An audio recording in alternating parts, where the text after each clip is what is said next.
أعوذ بالله من الشيطان الرجيم. بسم الله الرحمن الرحيم. هل أتى على الإنسان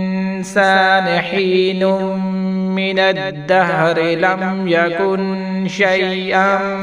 مذكورا إنا خلقنا الإنسان من نطفة أمشاج نبتليه فجعلناه سميعا بصيرا إنا هديناه السبيل إما شاكرا وإما كفورا إنا أعتدنا للكافرين سلاسل وأغلالا وسعيرا إن الأبرار يشربون من كأس كان مزاجها كافورا عينا يشرب بها عباد الله يفجرونها تفجيرا يوفون بالنذر ويخافون يوما كان شره مستطيرا ويطعمون الطعام على حبه مسكينا ويتيما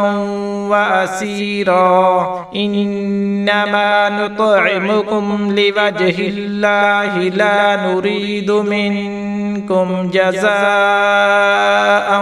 ولا شكورا إنا نخاف من ربنا يوما عبوسا قمطريرا فوقاهم الله شر ذلك اليوم ولقاهم نزرة وسرورا وجزاهم بما صبروا جنة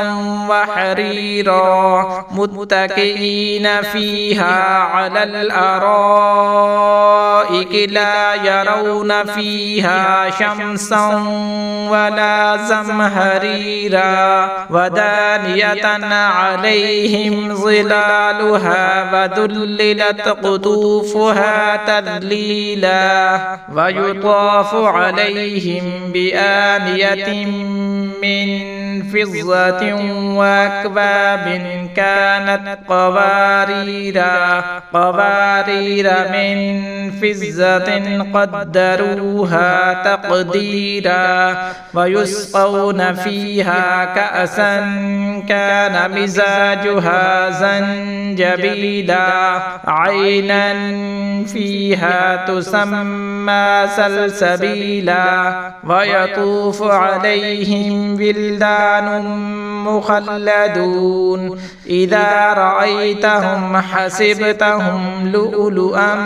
منثورا وإذا رأيت ثم رأيت نعيما وملكا كبيرا عاليهم ثياب سندس خضر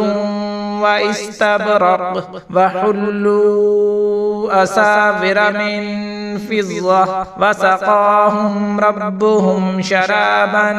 طهورا إن هذا كان لكم جزاء وكان سعيكم مشكورا إنا نحن نزلنا عليك القرآن تنزيلا فاصبر لحكم ربك ولا تطع منهم آثما أو كفورا واذكر اسم ربك بكرة وأصيلا ومن الليل فاسجد له وسبحه ليلا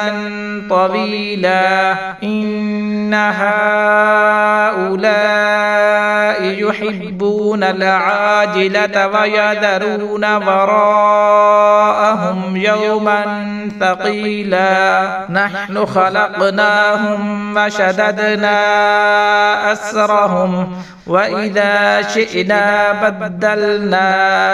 أمثالهم تبديلا إن هذه تذكرة فمن شاء اتخذ إلى ربه سبيلا وما تشاءون إلا